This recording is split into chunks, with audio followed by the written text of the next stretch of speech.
Hi, and welcome to Leading Virtual Teams Through Turbulent Times. As many of us have been asked to work remotely from home, here at Executive Leadership Consulting, we have been talking with our clients about the challenges that they and their teams have been having over the past few weeks. We took their questions along with our own best practices as a company, since we have always operated as a virtual team, to give you some tips to consider as you shift into leading virtual teams and teams that work remotely. My name is Sonia Shelton, and I'm the CEO of Executive Leadership Consulting, where we partner with organizations to align their strategy and their culture.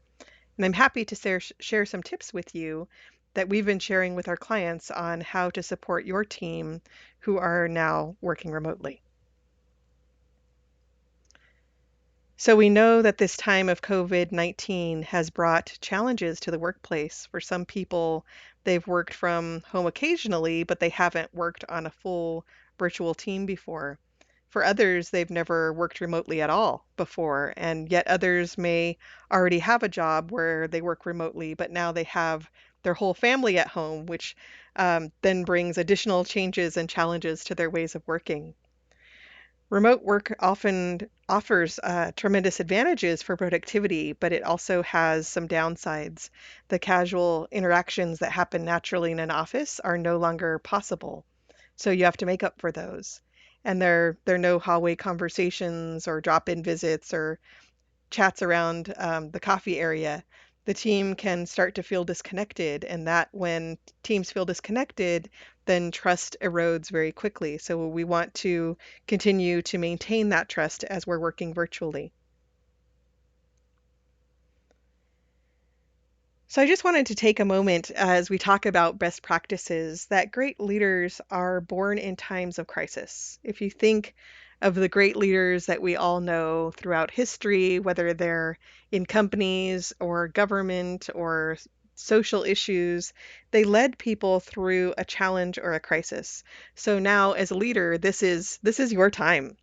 And we have put together some tips and guidance, as well as best practices to help you lead your teams to be more productive and effective while reducing the stress of these changes and what's happening in their environment.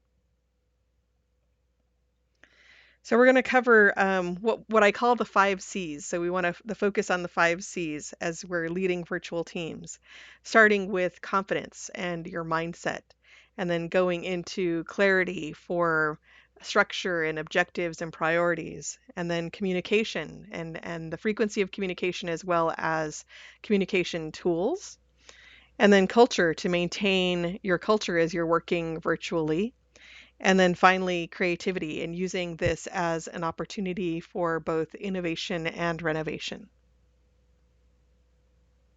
So first is confidence. And I love this quote from McKinsey and Company. What leaders need during a crisis is not a predefined response plan, but behaviors and mindsets that will prevent them from overreacting to yesterday's developments and help them to look ahead. So this really captures what we're needing to do during this crisis and really building confidence. So you may not have led people through a crisis before, but you're in your role for a reason. So you can find the confidence that you can do this and you can share that confidence with your team. We're all in this together and we've got this. So if you need guidance for how to lead through this crisis, we're here for you at ELC. We're here to help you. But it's really important that you build that confidence first within yourself and then within your team. So focused, motivated, and energized. Your job is to do this for everyone, to help keep them focused, motivated, and energized. As a leader, you have to project a sense of calm, and that means also being positive and focused yourself. So focus and motivation and energy are a lot easier when there's hope. So continue to reinforce hope for the future as you're going through this with your team. Next is be agile. Agile leadership principles are great in times of crisis. So agile leaders build teams that are small, empowered, and connected. They allow and encourage their teams to work in faster cycles of testing and learning and adapting so that they can deliver more value more efficiently and more quickly. So agile leaders help keep their teams focused on creating value for their internal and external customers by understanding and addressing their needs. So it's looking at, how can you use this opportunity to be agile to address what's needed and allow your teams to run with it and to test and learn and adapt. Next, you want to focus on your values, your personal values, your team values, and your organization values. And most important, you want to demonstrate empathy. So putting human needs before work and encouraging everyone to work together and support each other during this time. And then finally, planning for the future, but at the same time being present in this moment. So in times of great uncertainty, we can only control what we're doing right now in this present moment. The most important thing is to keep each other safe. And right now, the future is just an idea. We can plan for it, but we can't control it. And it doesn't help our energy or focus to live in the what could happen or the what ifs of the future. So we need to have a plan for the future and then be present in this moment. If you'd like some tools on how to reduce stress, you can download our free ebook on our website, executiveleader.com, how to reduce stress at work. And there's a lot of resources in there, and you're welcome to share that with your team as well. So next is within clarity. You want to keep reinforcing your goals and objectives. So focus on purpose over panic, constantly reminding your team of the purpose and vision of your company. And using things like our customers are counting us to deliver on whatever your purpose is or your vision. And you want to communicate what changes need to be made to your priorities. If priorities haven't changed, keep reinforcing them so that your team will stay focused. The key is to continue to provide clarity as you can when things are uncertain. And it's also okay to say you don't know. So if there's something you don't know, don't make it up. Definitely don't make it up. Um, but keep them focused on their priorities and then also just letting them know that things might change, right? So these might be the priorities this week, but the priorities might change next week, and just communicate them as those changes are happening. And you want to establish clear roles and responsibilities and reinforce or update those roles and responsibilities as changes happen. So as priorities change, you might need to change responsibilities or assign different roles as you're making those changes. And it's okay to do that, just to reinforce what those roles or responsibilities are consistently. And then finally, agility is key. So share what you know and what's in progress, as well as what you don't know yet. And just reminding everybody that in these times of change, we need to be flexible and agile and be able to test and learn and adapt as we learn more and as we go through this process. Another piece of clarity is creating structure. So you want to review your workflows and clarify decision making. So what adjustments would need to be made in your workflows and decision making when you're a virtual team? Where can you be more efficient? So one company adopted agile practices across all of its teams and started implementing daily and weekly check-ins. So start looking at those agile work processes of sprint planning and review sessions and having shorter meetings to check in and then doing longer meetings for deeper dives when issues come up or decisions need to be made. So that's something that you can look at is more agile practices, especially during times of uncertainty as well as working virtually. And another company that we work with has created smaller sub teams for easier collaboration online. So breaking into work groups or smaller departments to be able to collaborate online more nimbly. Next is flexibility. So you want to have structure, but you also want to be flexible when you can. So there's, parents working from home, trying to take care of their kids, trying to homeschool. Can you be flexible with their schedule so that they can accommodate childcare and homeschooling? Are there, as if people get sick, hopefully they won't. But being flexible with, who's doing what and reassigning roles to be able to cover for each other. And then finally, being prepared. So discuss, those things that might go wrong and developing contingency plans so everyone knows what to do. So there is a possibility that someone on your team will get sick, so you don't want to take unnecessary risks. So several of our clients are working in industries that are essential services, but they're splitting up the policy in their organization. So those who are necessary to provide those essential services do that, but those who can work from home do work from home. So, really being prepared. You can do things if you need to bring on contingency workers or new employees in case you need to cover for somebody, to design an online onboarding process for them to get acclimated into the team and understand their new role. So you also, part of clarity is staying productive and maintaining productivity. And the first stage of this is ways of working. So you want to talk as a team about how you work together in this environment right now. What's the daily rhythm? What are the norms? Looking at things like ending meetings a little bit early to allow time for bio breaks, for stretching, to talk about not having working lunches unless that's specifically agreed to, so that you're establishing guidelines that give some work-life balance and people don't get overwhelmed and overworked. And you want to establish some guidelines for availability, so high achievers will leverage the freedom to work when and where they're most productive, and it's important that you let them do that, but don't expect them to always be on call. So you want to agree as a team on set office hours when team members should be available to take meetings or respond to messages. And beyond that, you might allow some flexibility in their work time when they can work when they're more productive, or when they're not taking care of their kids.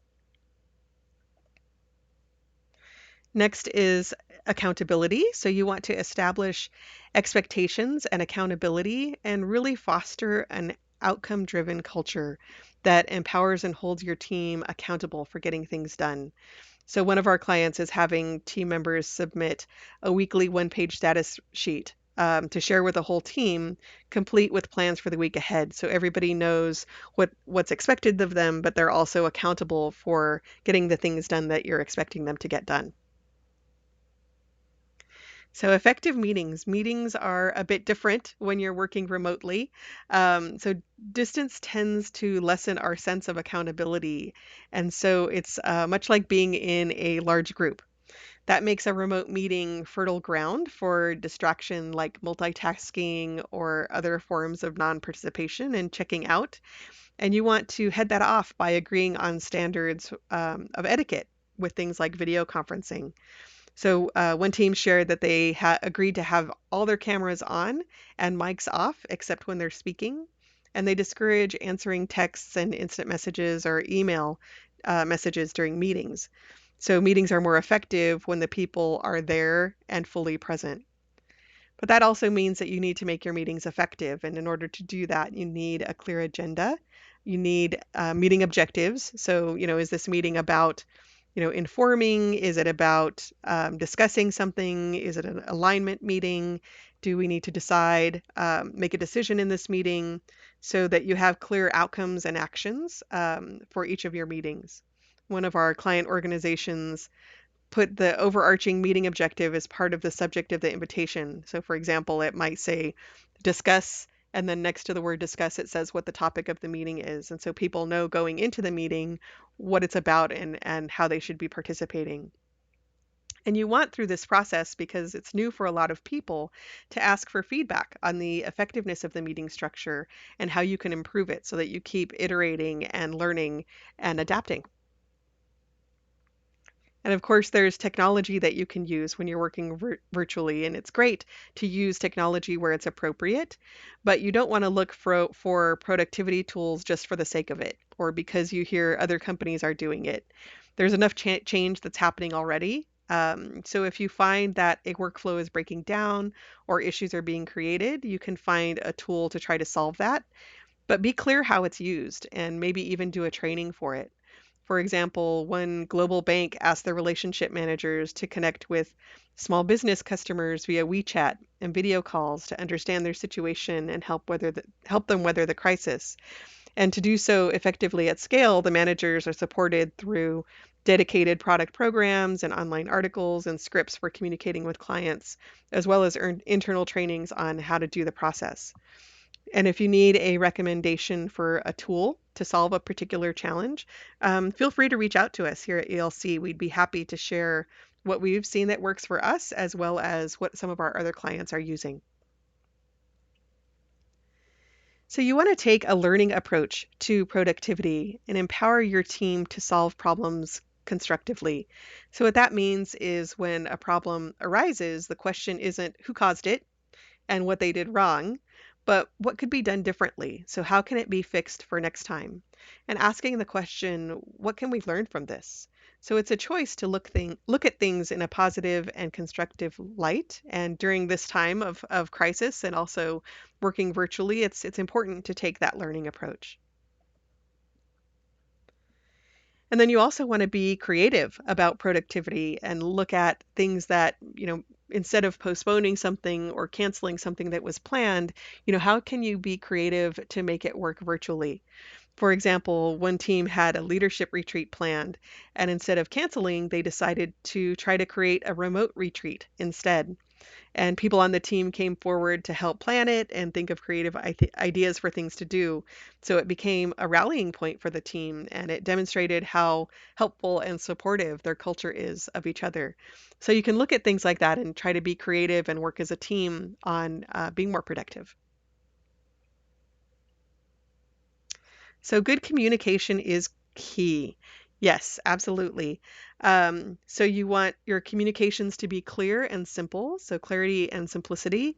There's enough confusion and chaos happening during these times, so the more that you can clarify and simplify your messages, the better. And working from home cuts off the informal communication that occurs in an office. I mentioned that before. So there's no opportunity for a quick question or a brief update in the hallway. And leaders are less likely than their team members to notice that lack. So the leader assumes no news is good news. Meanwhile, the team members can feel isolated or left in the dark. So establish a pattern of communication that allows for passing information or asking questions or making decisions. The key here is consistency. Consistent communication keeps leaders informed and also keeps your teammates on board. So you want to increase the frequency of your interactions as well to make yourself available to your team to answer questions and to address their concerns on a regular basis. So one chief information officer said he's texting the entire company with regular quick updates because it's more of a human way of communicating than their previous official corporate channels. And it just felt more friendly and human to send text messages. You want to be careful with that you're not overwhelming people, but looking at, a way of connecting with them on a human level and encouraging open, honest, and productive communication. You also want to be realistic in your outlook. So as you're communicating, don't sugarcoat, but at the same time, don't catastrophize. So use actual data and trends and talk about what you actually can control and what you really know, rather than speculation.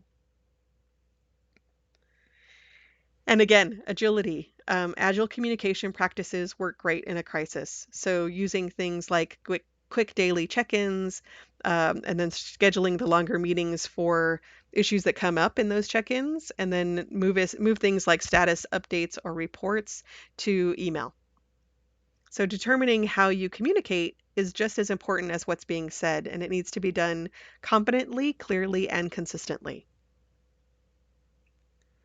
And I love this chart that McKinsey and Company came up with. They just sent out recently, that communication channels that are crucial for remote working. So as you can see, using one-on-one calls or voice calls for individual catch-ups and building relationships, and especially for discussing and difficult topics. So it could be a one-on-one call. It could also be a video conference, one-on-one. And then group video conference, more problem solving and co-creation. You can use a shared screen or a whiteboard. Video conferences are great for weekly planning and for review sessions.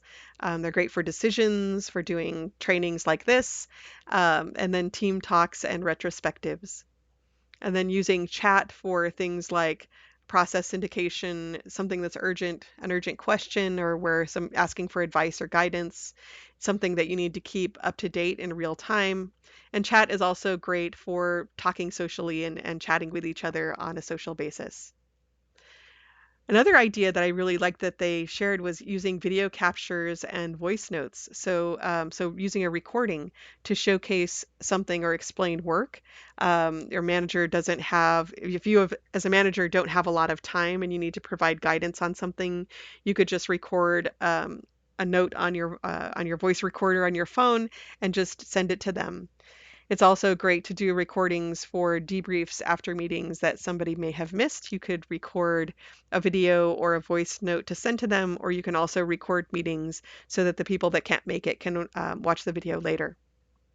And then, of course, there's emails using for updates and status to large groups of people and formal communication both inside and outside the company. So working offsite opens up all these possible channels that you might not have used inside the office, and you want to avoid confusion by designating approved channels for certain communications. So for example, one of our clients uses email for all external communications, and then they have all their internal communications are on Workplace by Facebook. And then they use Zoom for all their video meetings and Slack for collaboration on projects. And then they also use text messaging for occasional urgent messages, but never for standard communications. So it's important to say, how do we want to decide as a team? How do we want to use each of these channels and for what, so that we're consistent and we're all committed to that?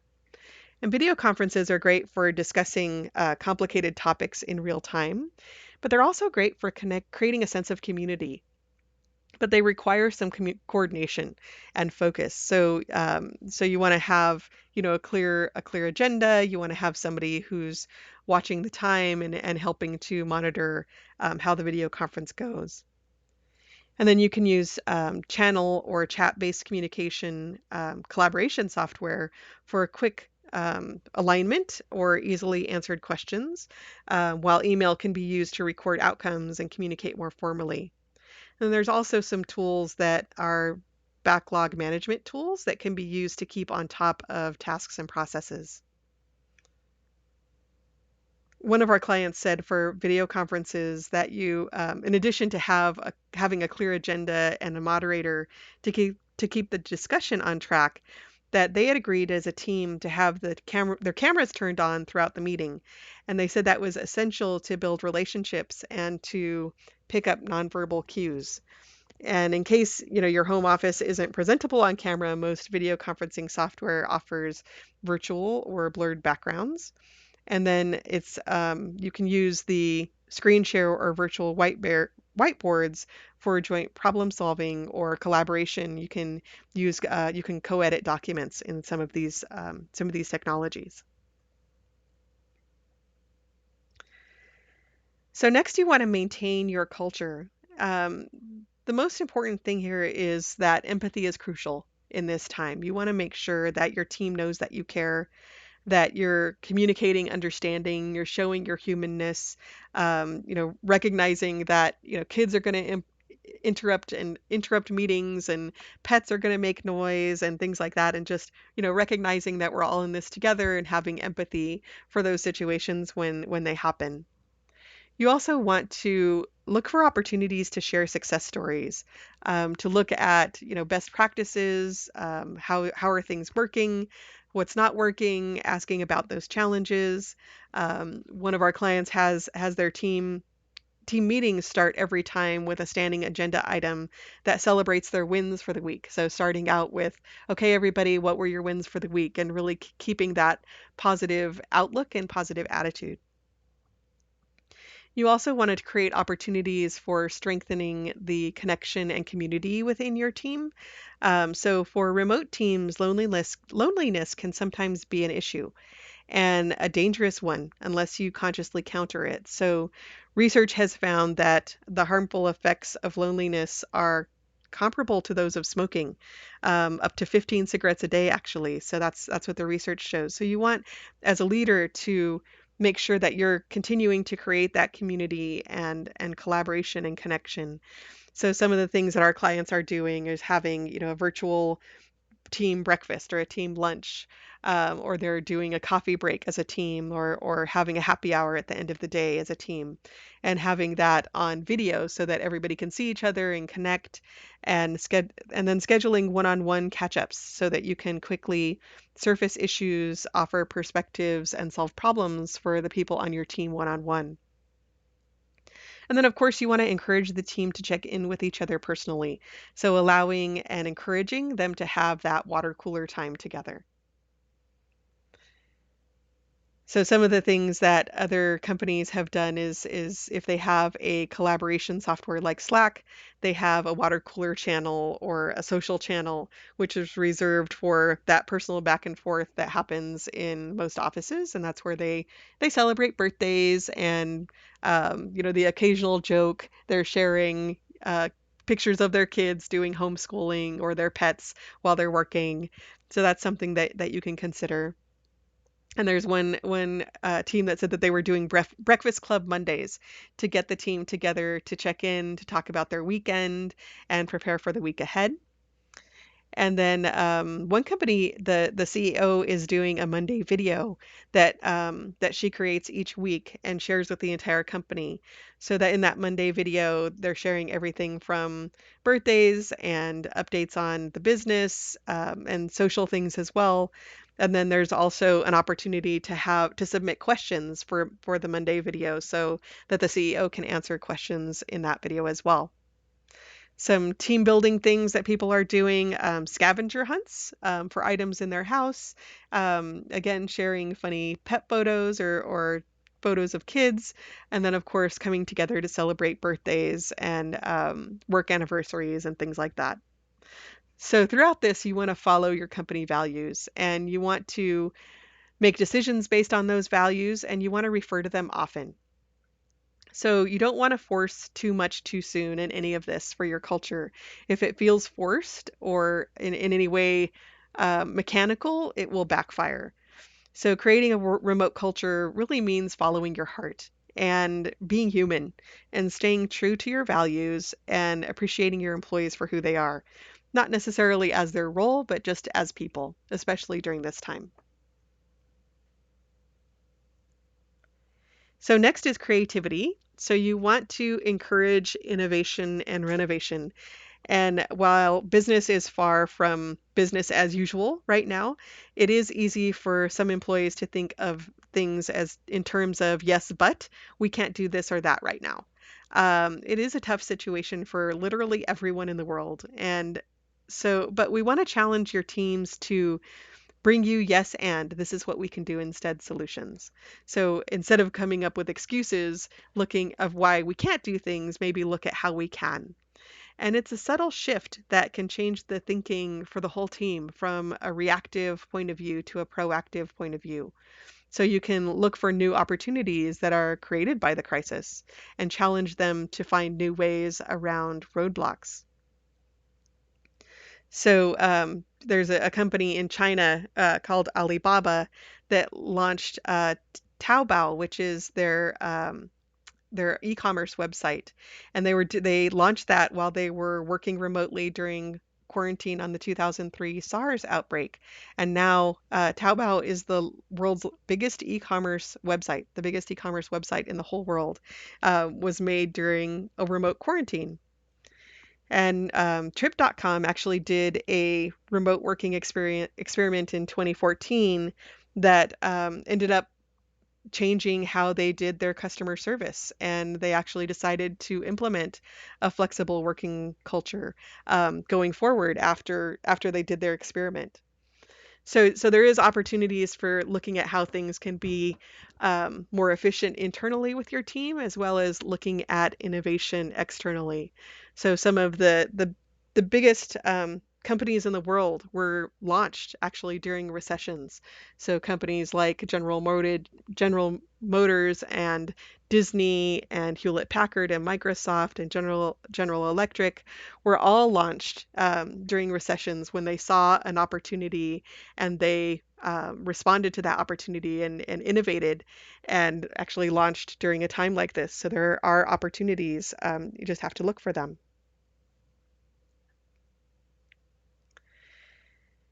So next, you want to prepare for what's next. What happens? This crisis is going to be temporary, but the effects are going to be longer lasting. So in fact, for some businesses, it may forever change how you operate. So maybe new processes or perhaps technology will need to be created as a result. And your resource needs may change because your original 2020 strategic plans have been sidelined. So it's really important to adopt agile leadership and you know allow your teams to look at that test, learn, and adapt cycle and delivering more value for your customers.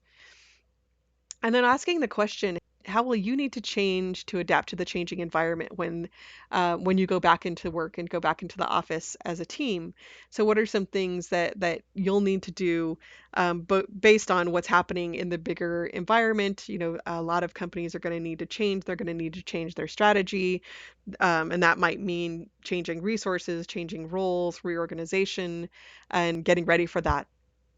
And then personally looking at, you know, what mindsets, behaviors, or processes do you want to keep when you go back into the office? And as you're making note of what you're learning during this time and what you want to keep more long term.